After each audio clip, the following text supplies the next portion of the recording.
మహబూబాబాద్ జిల్లా కేంద్రంలోని పలు పార్టీలకు చెందిన నేతలు టీఆర్ఎస్లో చేరారు. మానుకోట ఎమ్మెల్యే క్యాంపు కార్యాలయంలో టీఆర్ఎస్ పార్టీ కండువా కప్పి ఆహ్వానించారు. ఈ సందర్భంగా టీఆర్ఎస్ ప్రభుత్వం చేపడుతున్న అభివృద్ధి సంక్షేమ పథకాలను చూసి పార్టీలో చేరుతున్నారని చెప్పారు శంకర్ నాయక్. కేంద్రంలో ఉన్న బీజేపీ ప్రభుత్వం రైతులను, నిరుద్యోగులను మోసం చేసి అన్ని ప్రభుత్వ సంస్థలను విక్రయిస్తూ మత విద్వేషాలను రెచ్చగొడుతుందని విమర్శించారు.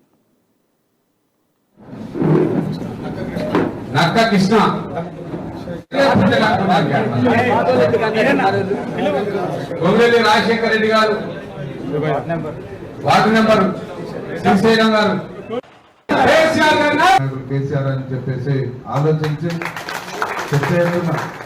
ఇవాళ కాంగ్రెస్ నుండి, సిపిఐ, సిపిఎం నుండి, బీజేపీ నుండి చాలా పెద్ద ఎత్తున జాయిన్ అవుతున్న ప్రతి ఒక్కరికి పేరు పెట్టిన హృదయపూర్వక ధన్యవాదాలు తెలియజేస్తూ, ఇవాళ వేదిక పైన కూర్చున్న అధిరత మహారాజులు, ఇవాళ ఇక్కడ రీచ్ చేసిన ఏదైతే జాయిన్ అవుతున్న కాంగ్రెస్ పార్టీ నుంచి, వివిధ పార్టీ నుంచి జాయిన్ అవుతున్న మిత్రులకి, మీడియా ఒకరికి డబుల్ బెడ్రూమ్లు ఇస్తాం.